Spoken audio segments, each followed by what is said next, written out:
अस्सलाम वालेकुम। प्रोग्राम आपकी आवाज़ के साथ मैं हूं आपका मेज़बान मोहम्मद वसीम। जिस तरह आप ये बहुत बड़ी और ब्रेकिंग न्यूज़ सुन चुके हैं कि वज़ीर आज़म आज़ाद कश्मीर सरदार तनवीर इलियास खान को आज़ाद कश्मीर हाई कोर्ट के फुल बेंच ने तौहीन अदालत केस में नाअहल करार दे दिया।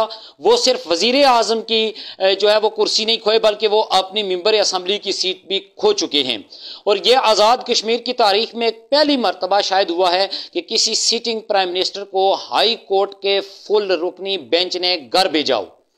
शायद कोई बहुत पुराना वाकया हो जो मेरे इल्म में नहीं है, लेकिन जहां तक मेरे इल्म में है कि यह आज़ाद कश्मीर की तारीख का पहला वाकया है। शायद कोई हो सकता हो, वो मेरे इल्म में नहीं है। और इसके साथ साथ अदालत ने इलेक्शन कमीशन को यह खत भी लिख दिया है कि नए वज़ीर आज़म के इंतखाबात करवाए जाएं।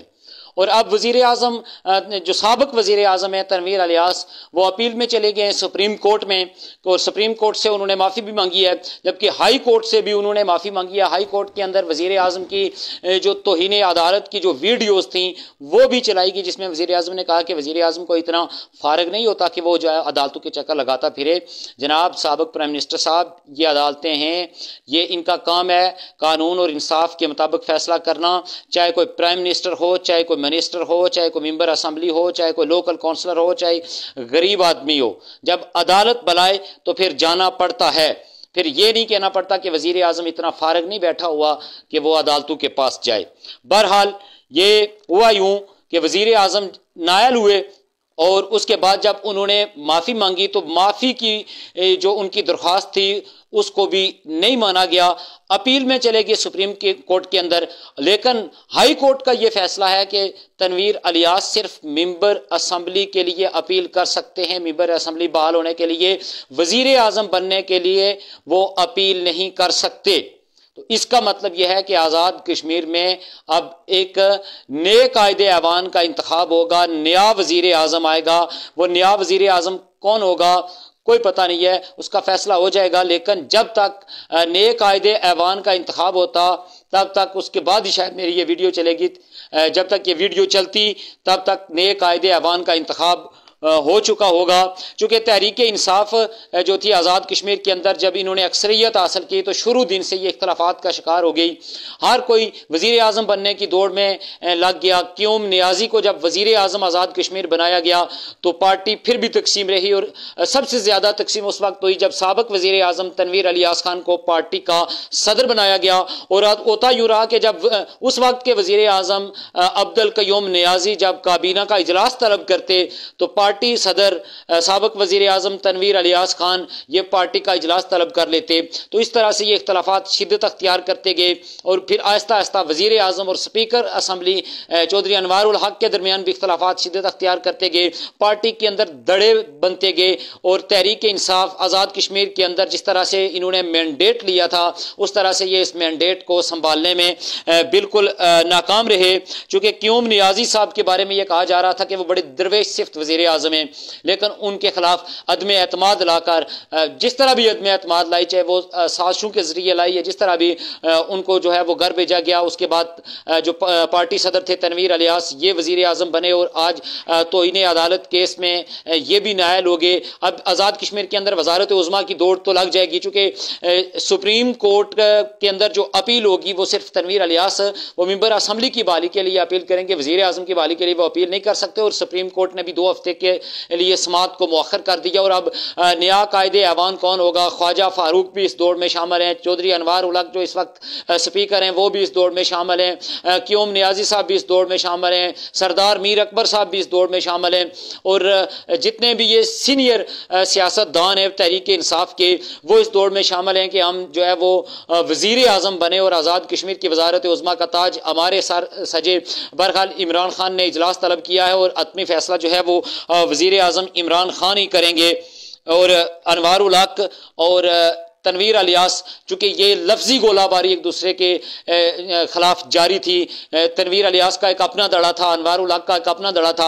बहरहाल देखते हैं कि क्या तहरीक इंसाफ जो आज़ाद कश्मीर की जो पार्लिमानी पार्टी है, आज़ाद कश्मीर में तहरीक इंसाफ वज़ीर आज़म आज़ाद कश्मीर के नायल होने से जो तनवीर इलियास का मुखालफ ग्रुप था वो तो यकीनी तौर पर खुश होगा कि तनवीर इलियास को नायल किया गया और अब हमारी बारी है, हमने वज़ीर आज़म बनना है। लेकिन जो लोग वज़ीर आज़म के साथ मुखलस थे, जो तनवीर इलियास के ग्रुप के लोग थे, वो जो थे वो यकीनी तौर पर नाला होंगे कि वज़ीर आज़म को नायल कर दिया गया है। अलबत्ता देखना यह है कि तहरीक इंसाफ अपना नया वज़ीर आज़म किसको मुंतखब करती है, चूँकि मैं पहले कह चुका हूँ कि जब तक मेरी ये वीडियो, मेरा ये पैगाम, मेरा ये प्रोग्राम अपलोड होता तब तक नए कायदे ऐवान का इंतखाब हो चुका होगा या शायद उसके बाद हो चुके, अभी कुछ वक्त बाकी है। इमरान खान ने भी इजलास तलब किया हुआ है। इधर आज़ाद कश्मीर के अंदर भी सियासी कायदीन जो थे मुख्तलिफ पार्टियों के, उनकी दौड़ें लग चुकी हैं। PDM भी यहाँ पे मुतहर्रिक हो चुकी है अपना वज़ीर आज़म लाने के लिए। उनकी कोशिश ये है कि तहरीक इंसाफ के कुछ लोग, कुछ मेंबरान असम्बली को तोड़कर PDM के अंदर लाया जाए और वो PDM के जो उम्मीदवार होंगे, चाहे वो पीपल्स पार्टी से हों या मुस्लिम लीग नून से हों, उनको वो वोट दें और PDM का वज़ीर आज़म बने। अब ये देखने वाली बात है कि क्या तहरीक इंसाफ जो है वो अपने इख्तलाफात बुलाकर एक पेज पे, एक स्टेज पे मुतफिका तौर पर अपने वज़ीर आज़म का फैसला करती है, या सिर्फ जो है वो पार्टी पॉलिसी को फॉलो करते हुए मजबूरन जो है वो अपने वज़ीर आज़म के लिए वोट देती है, या फिर वो PDM के मुश्तरका उम्मीदवार को वोट देती है। ये आने वाला वक्त बताएगा, हम ये देखेंगे। और इसके बाद की सूरत हाल जो होगी, चूँकि वज़ीर आज़म, साबिक़ वज़ीर आज़म तनवीर इलियास नायल होकर घर जा चुके हैं, जो भी नया कायदे ऐवान आएगा, जो नया वज़ीर आज़म आएगा, उसकी पॉलिसी क्या होगी, वो अपोजिशन को लेकर कैसे साथ चलेगा, वो अपने पार्टी के कायदीन को साथ लेकर कैसे चलेगा, और ख़ास तौर पर तहरीक इंसाफ के अंदर जो इख्तलाफात हैं उनको वो कैसे ख़त्म करेगा। क्या नया वज़ीर आज़म आज़ाद कश्मीर के बुनियादी मसाइल हल करने में कामयाब होगा? क्या नया वज़ीर आज़म तहरीक इंसाफ के जो इख्तलाफात हैं उनको ख़त्म करने में कामयाब होगा? क्या नया वज़ीर आज़म जो अपोजिशन है उसको साथ लेकर चलने में कामयाब होगा? क्या नया वज़ीर आज़म आज़ाद कश्मीर की आवाम की उमंगों पर पूरा उतरने में कामयाब होगा? ये सब सवाल वो हैं जिनके जवाब अभी बाकी हैं। चूंकि नया कायदे ऐवान आएगा, नया वज़ीर आज़म आएगा, तो उसके बाद ही पता चलेगा कि नए वज़ीर आज़म जो हैं वो किस हद तक उनकी मकबूलियत है और वो किस हद तक अवामी मफादात में काम करते हैं, किस हद तक सियासी मफादात में काम करते हैं और किस हद तक वो अपनी पार्टी के मफादात में काम करते हैं। बहरहाल चूँकि साबिक़ वज़ीर आज़म तनवीर इलियास जो थे, इन्होंने जितना अरसा भी वज़ारत उज़्मा के ये मनसब पर फाइज रहे, आपने देखा कि ग्राउंड रियलिटी बिल्कुल सिफर है, तरक्याती काम बिल्कुल सिफर हैं, कोई काम नहीं हुआ।